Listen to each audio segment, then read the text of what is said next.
I bought this house about 3 years ago for $295,000.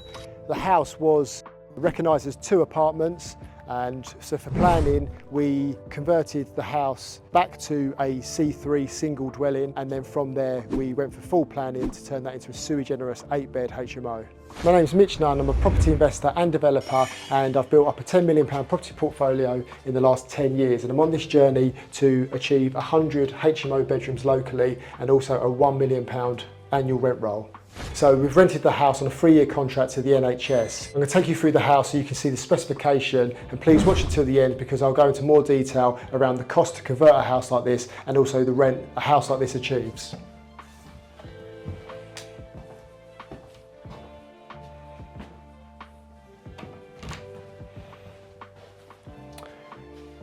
It's 8 bedroom and 8 ensuite, so every room has an ensuite.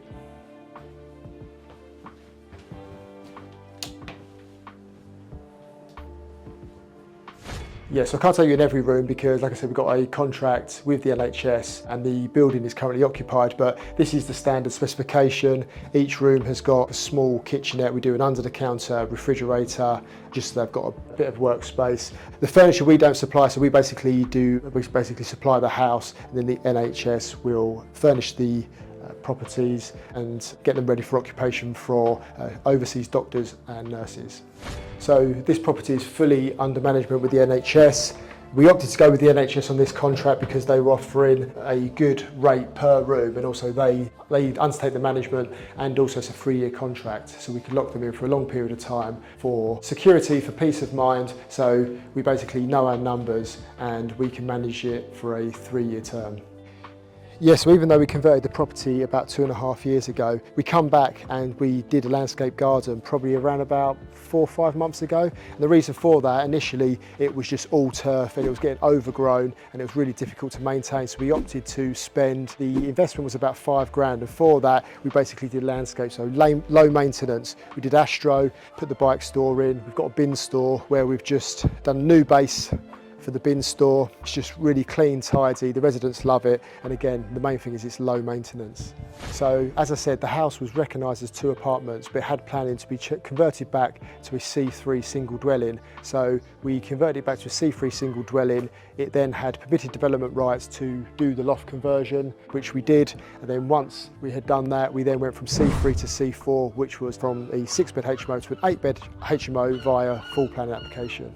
So as this is an 8-bed, 8-bathroom HMO, something you need to consider is the heating and plumbing system. As you can see here, this is a 500-litre tank which houses hot water, and the purpose for that is if everyone decides to have a shower at the same time, there's enough hot water to go around. So it's really important you get the setup, because if you have a setup that doesn't perform and people having cold showers, your occupancy rates will drop dramatically. So it's really important you've got to invest and get the right system.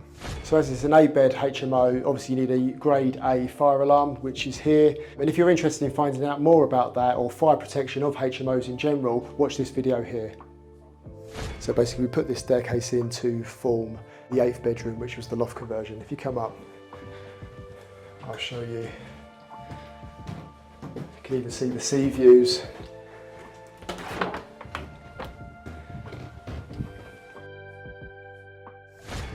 As I said, I can't get into every room because they're occupied, but as you can see there, I've got bedrooms 3, 4, 5, 6 and 7, and they've all got en suites. So I bought the house 2.5 years ago for $295,000 pre-auction. We spent about $150,000 to $160,000 on renovating and refurbishing the property, and 2.5 years ago we entered into the NHS contract for them to rent the whole building, and at that point we actually only agreed £500 per month per bedroom. So we've got another 6 months on that contract, and then as rents have increased per bedroom, which actually now up to about £700 per month per bedroom locally, we'll look to enter into a new contract with the NHS in 6 months' time for £700 a bedroom. So the rent on a house like this will probably generate about 67 grand a year. If you want to see a HMO that we're achieving £700 per month per bedroom, then watch this video here. And if you found that interesting, please subscribe.